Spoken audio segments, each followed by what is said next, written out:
Introducción. El presente libro nació de los cientos y cientos de correos electrónicos, consultas e inquietudes recibidos a lo largo y ancho de nuestro país bajo un común denominador. Tengo miedo a... ¿Qué hago? Todos los seres humanos experimentamos miedos, preocupaciones y ansiedades. Esto es normal y parte de la vida. Somos seres incompletos camino a la completud que vamos desarrollando algunas áreas más que otras, pero todos necesitamos seguir creciendo hasta el último día de nuestras vidas. El crecimiento es una paradoja. Podríamos compararlo con dirigirnos hacia el horizonte. Cuanto más nos acercamos, más se aleja. Nadie puede decir que ha alcanzado la madurez porque a medida que avanzamos, vamos subiendo paso a paso, al igual que lo hacemos en una escalera. Y así, vamos creciendo. Estas páginas incluyen temas tales como el miedo a la muerte, el miedo a la vejez, el miedo al rechazo, el miedo a la crítica, el miedo al fracaso, etc. También las preocupaciones más frecuentes que experimentamos los seres humanos y esa emoción llamada ansiedad, que hoy en día se ha convertido en una epidemia a nivel mundial. ¿Qué podemos hacer frente al miedo? Ofrezco aquí algunas ideas prácticas que espero puedas aplicar y disfrutar. Muchas de ellas son ampliamente conocidas, pero el objetivo es que nos ayuden a recordar lo obvio, teniendo en mente que todos podemos crecer y alcanzar la plenitud día a día. Bernardo Stamateas. Capítulo 1. Soy muy ansioso. 1. Una verdadera epidemia. Hoy en día, la ansiedad parece haberse convertido en una epidemia. Muchas personas, aún sin darse cuenta, sufren de ansiedad, y esta baña todas sus actividades y los afecta tanto a nivel psicológico como físico. Definimos la ansiedad como una reacción automática que nos prepara para actuar frente a una amenaza o un futuro que percibimos como negativo. Es una alerta del cuerpo ante determinadas situaciones que cumple una función adaptativa y nos capacita para la resolución. Todos los seres humanos necesitamos sentir un poco de ansiedad para vivir, siempre y cuando sea posible manejarla y se trate de una ansiedad normal y leve. Pero cuando se convierte en ansiedad crónica, no solo afecta a la persona que la padece, sino además a quienes la rodean. Si yo me encuentro en un aeropuerto tomando algo antes de la salida de mi vuelo, y de repente me doy cuenta de que mi avión está próximo a salir, seguramente me voy a levantar de un salto para dirigirme a la puerta de embarque lo más rápido posible. Dicha reacción resulta útil porque me empuja a la acción. Este tipo de ansiedad se dispara al encontrarnos frente a una situación nueva. Ahora, si yo estoy nervioso cuando falta una hora para abordar el avión, es evidente que no es una ansiedad buena ni útil, pues se dispara en cualquier momento. Es importante ordenar nuestro enfrentar, ya que la ansiedad aumenta cuando no accionamos. Negarse, de modo consciente o inconsciente, a enfrentar una cuestión que requiere resolución, es lo mismo que considerarlo una amenaza. A continuación te invito a realizar un test que está basado en un estudio llevado a cabo en Estados Unidos para descubrir si una persona es ansiosa. Las respuestas posibles son algo, bastante o mucho. Vivo constantemente preocupado. Me preocupo cuando siento que no tengo suficiente tiempo para hacer todo lo que quiero hacer. Son muchas las situaciones que me llevan a la preocupación. En cuanto termino una tarea, comienzo a preocuparme por otra. Me doy cuenta de que la ansiedad se me dispara en cualquier momento y no la puedo controlar. No dejo de preocuparme por un proyecto hasta haberlo terminado. Se cree que 5 de cada 10 personas, en alguna etapa de su vida, sufrirán lo que se conoce como TAG, trastorno de ansiedad generalizada. Si bien, como vimos, la ansiedad es normal frente a un peligro o un desafío y nos permite ir del punto A al punto B, puede transformarse en peligrosa cuando es excesiva e incontrolable. ¿Cuándo la ansiedad puede volverse patológica? Cuando la reacción desproporcionada es constante. De esta manera, la persona ingresa en una cadena de preocupaciones que no logra quebrar. Muchos atestiguan vivir preocupados por todo o por nada. Es decir, que no es una preocupación o un miedo determinados. No saben bien qué los preocupa. Por esa razón, se la considera generalizada. Los trastornos de ansiedad no suelen responder a un hecho específico, como es el caso de las fobias. El fóbico recuerda un hecho traumático puntual, por ejemplo, que cuando era chico lo encerraban en una habitación, lo cual se desplaza en el futuro hacia una fobia a los lugares cerrados. El trastorno de ansiedad suele adquirirse por imitación y aprendizaje, la forma en que fuimos criados. Algunos padres le transmiten a sus hijos la idea de que el mundo es un lugar peligroso. La catástrofe que tanto te preocupa a menudo resulta ser menos horrible en la realidad de lo que fue en tu imaginación. Wayne W. Dyer. 2. Características de la persona ansiosa. La ansiedad que no se puede manejar y perdura en el tiempo, indefectiblemente traerá como resultado ciertos síntomas físicos. Uno de ellos es el cansancio extremo que raya en el agotamiento. También podemos mencionar irritabilidad, dolores musculares, contracturas, aceleración, deseos de llorar, sensación de ahogo y angustia. El escritor Andrea Fiorenza, autor del libro 99 estrategias para superar el miedo, la ansiedad y las fobias, hace una clasificación muy importante acerca de los principales síntomas de la ansiedad. Asimismo, cita que la ansiedad, ya sea neurótica o patológica, cuando se manifiesta como un fuerte malestar interior, acompañado por un sentimiento de imposibilidad de llevar una vida normal, hace que nos sintamos débiles y dependientes de los demás. La clasificación que realiza es la siguiente.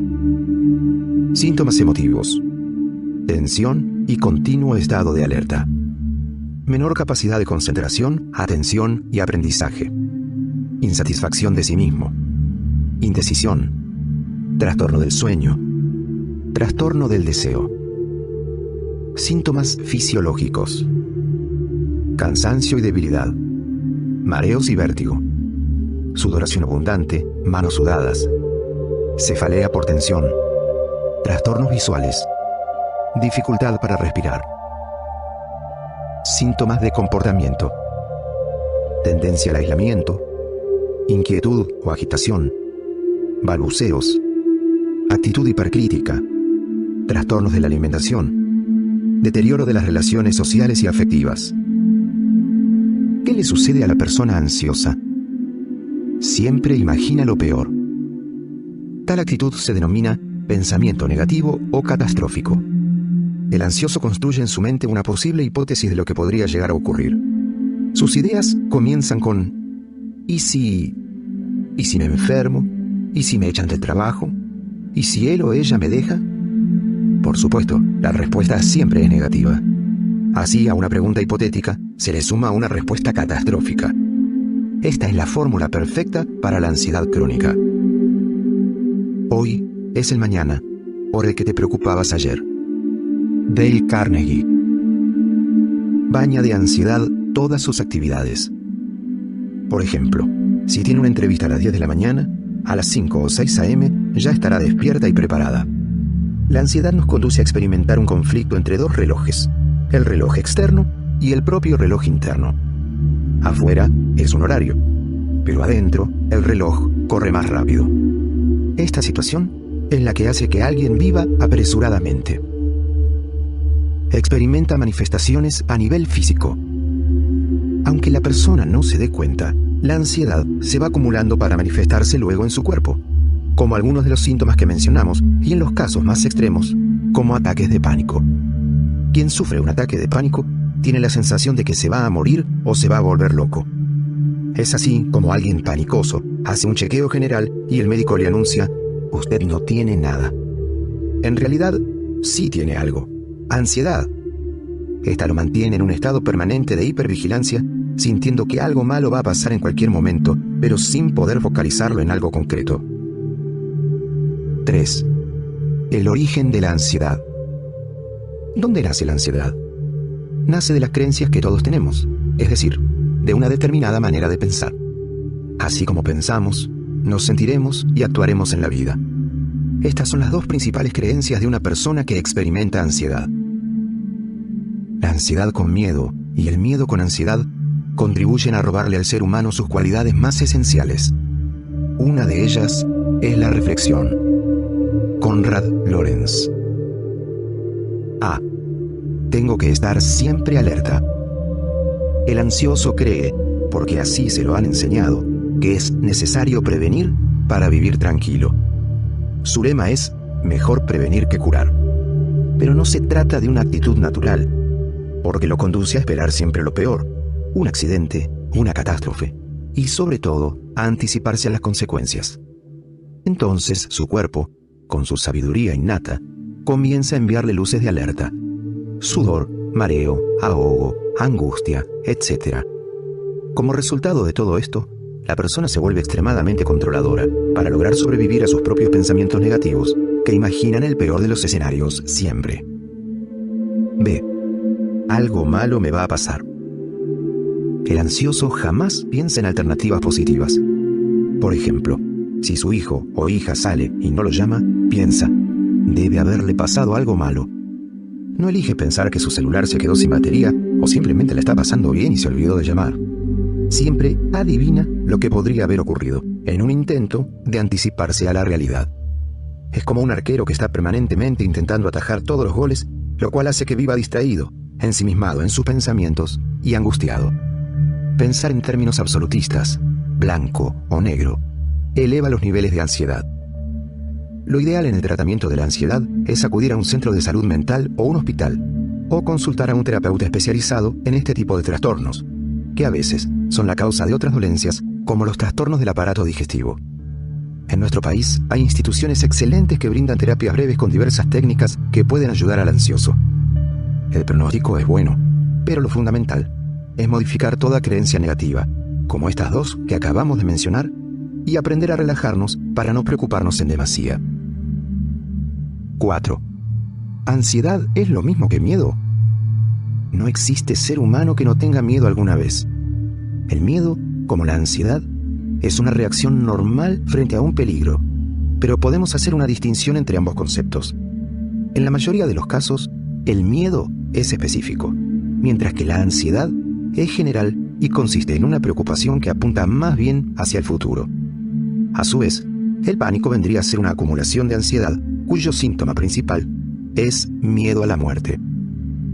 El miedo, ya sea que lo deseemos o no, nos acompaña a lo largo de toda la vida y está relacionado siempre con una pérdida, es decir, con la sensación de que vamos a perder algo.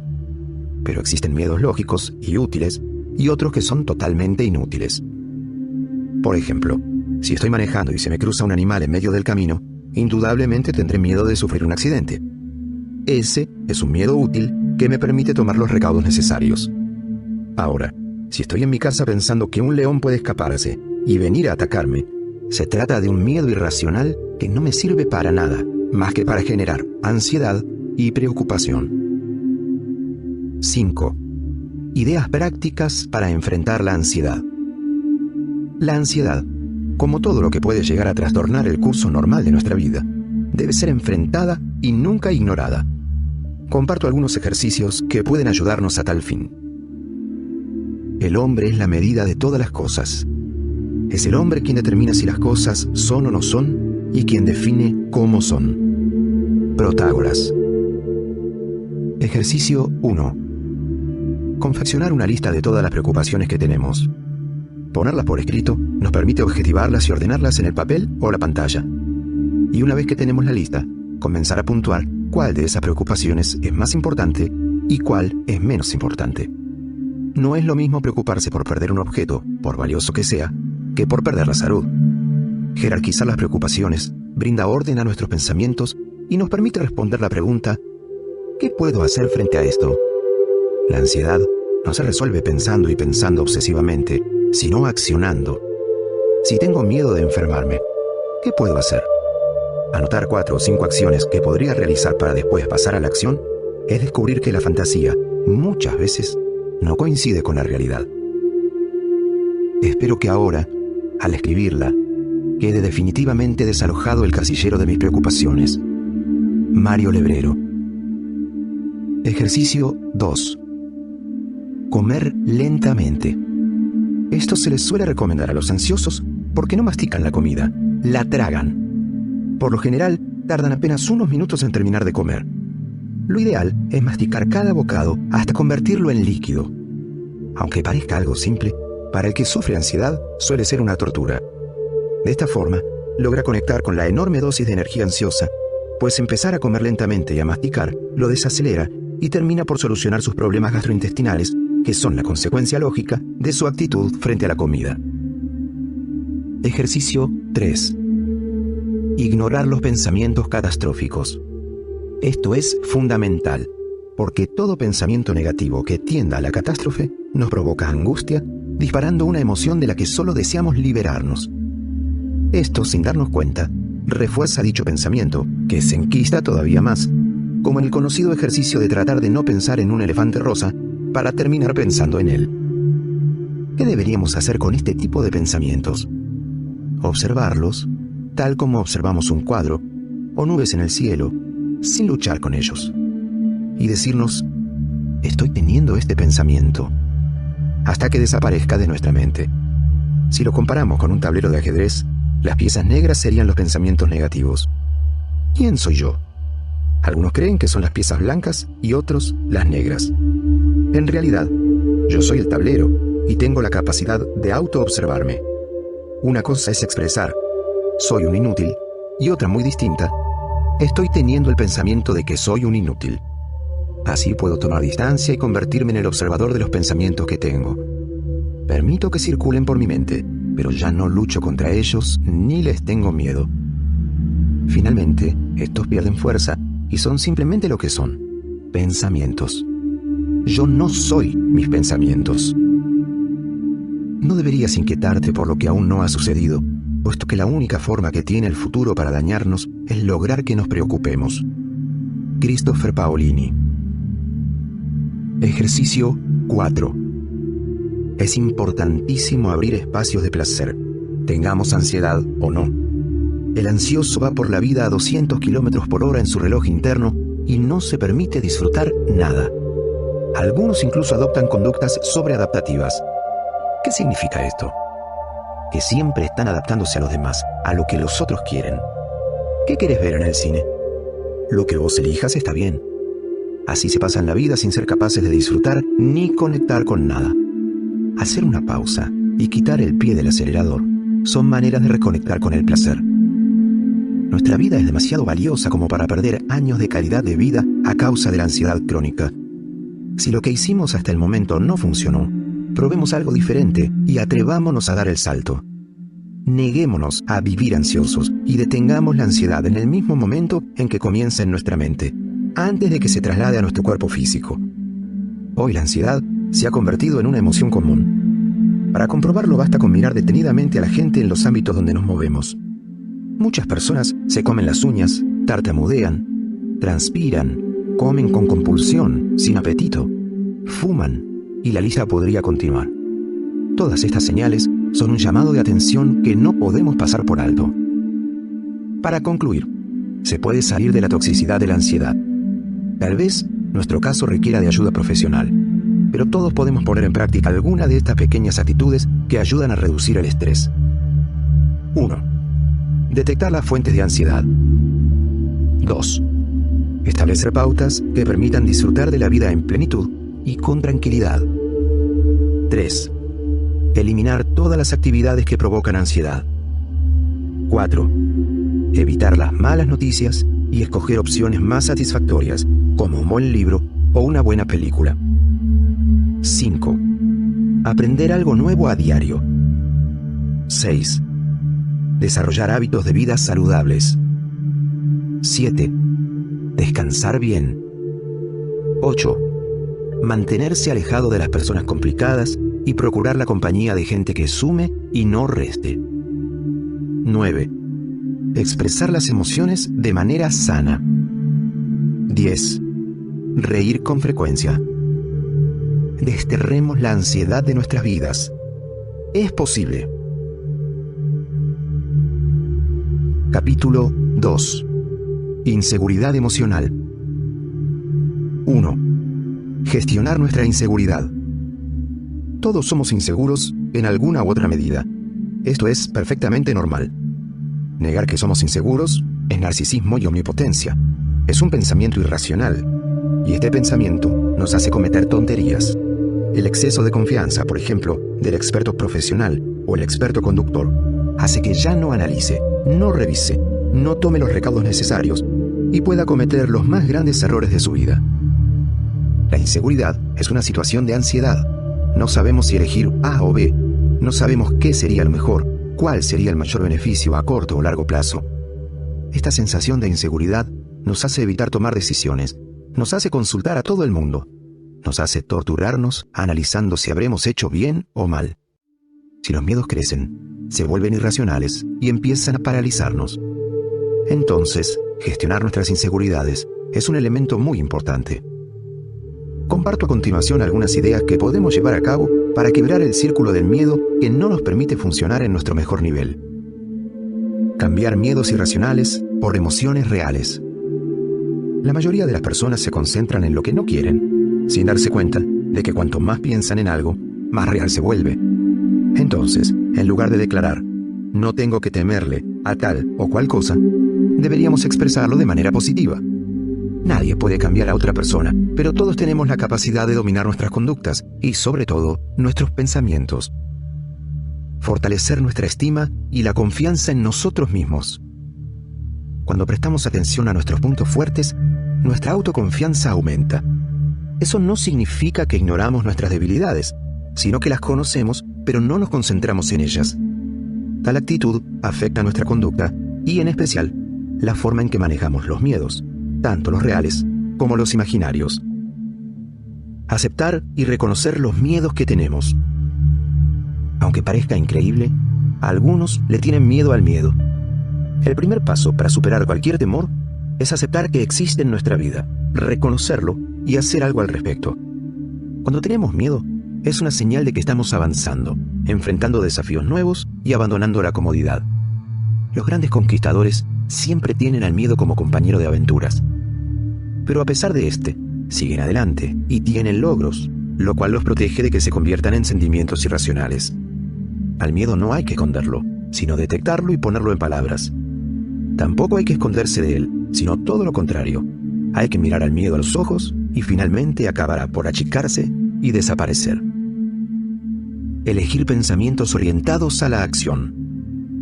Cuando le tememos a algo, deberíamos tomarnos un tiempo para considerar qué es lo peor que podría pasarnos si eso que nos causa miedo sucediera.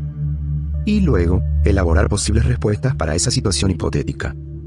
Es decir, hacer una lista de los miedos y al lado oponerle una posible acción a llevar a cabo. Por ejemplo, si me quedara sin trabajo, ¿qué cosas podría hacer para enfrentar la situación y modificarla? Este ejercicio consiste en generar pensamientos de provisión para el caso de que el miedo se hiciera realidad. En la mayoría de los casos, eso que más tememos nunca llega a suceder. No nos convirtamos en víctimas del miedo. Siempre detrás de él se esconde un gran temor: ser abandonados. Por lo general, nuestros peores miedos aparecen en la infancia. Por eso es fundamental detectarlos y oponerle el bien más preciado que los seres humanos tenemos: amor. Pero sin esperarlo de afuera, sino amándonos a nosotros mismos primero para después recibir amor de otros. El amor vence todos y cada uno de nuestros temores. La vida no es fácil para ninguno de nosotros, pero ¿qué importa? Hay que perseverar y, sobre todo, tener confianza en uno mismo. Hay que sentirse dotado para realizar alguna cosa, y esa cosa hay que alcanzarla, cueste lo que cueste. Marie Curie. 2. No puedo decidir qué hacer. Los seres humanos tomamos muchas decisiones por día, desde las más superficiales hasta las más trascendentes. La capacidad de decidir es una de las expresiones fundamentales del ser libre. Sin embargo, para muchas personas, decidir implica un enorme conflicto. Por lo general, cuantas más opciones tenemos, más difícil resulta decidir. Por eso, podríamos afirmar que hoy en día, tomar una decisión es una tarea mucho más compleja que en el pasado.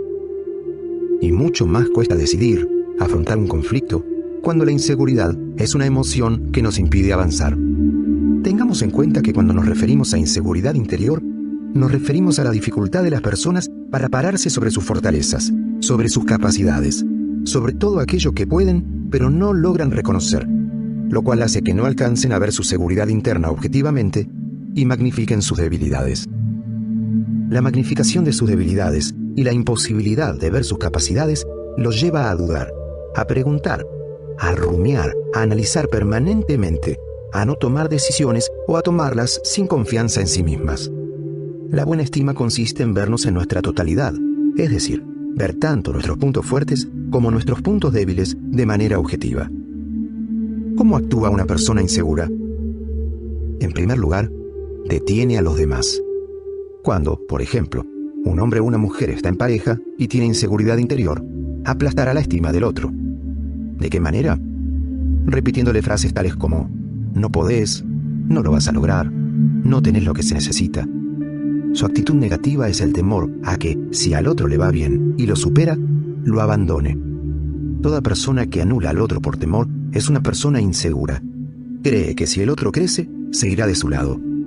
Esto no solo ocurre en la pareja, sino en cualquier ámbito en que nos manejemos. Otra manifestación de la gente insegura es trabajar sin parar. La persona que trabaja día y noche lo hace porque en el fondo está buscando reconocimiento. Necesita que alguien le diga cuánto trabajás. Alguien que actúa de ese modo no puede delegar y muy probablemente terminará estresado. Si le preguntan ¿por qué no delegas alguna tarea?, se niega a hacerlo porque inconscientemente piensa: si delego, no tendré el reconocimiento que busco. Otra manifestación de inseguridad es cuidar la imagen delante de los demás. Cuando cuidamos nuestra imagen, más que el objetivo que anhelamos alcanzar, nos convertimos en esclavos de la gente. Muchas personas están atadas a la mirada del otro y expresan: no lo digas porque se van a enojar, o no lo hagas porque te van a criticar. Viven de apariencias.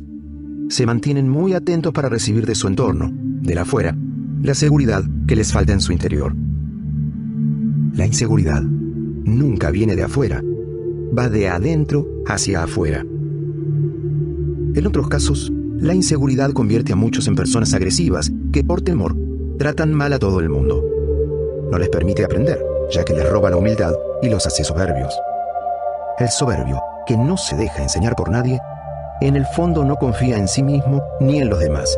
Por el contrario, la persona segura no precisa impresionar a nadie, porque sabe quién es y cuán valiosa es.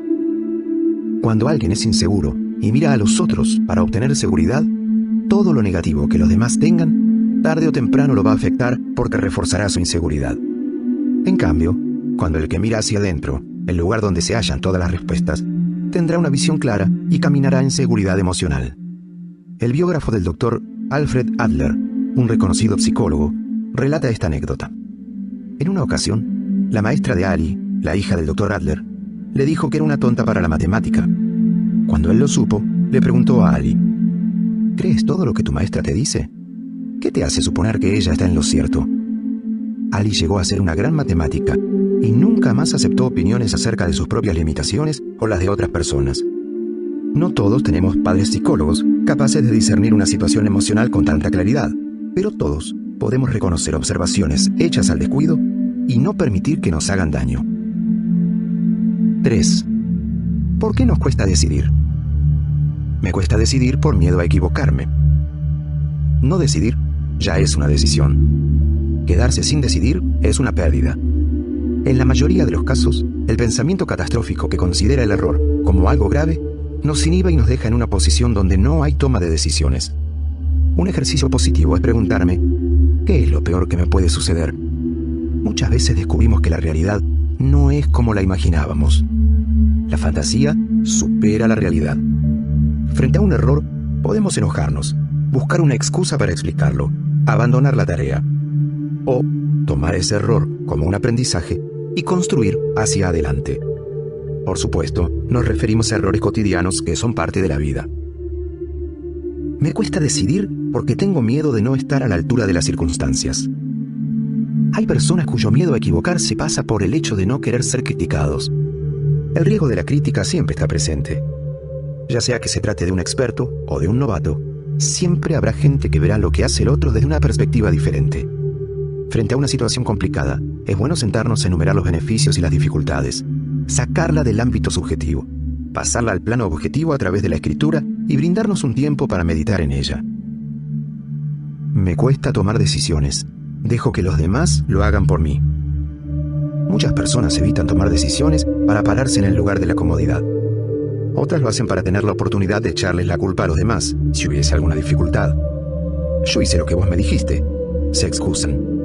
Para tomar buenas decisiones, hace falta tomarse un tiempo para la reflexión, consultar con mentores y siempre decidir en función de los objetivos.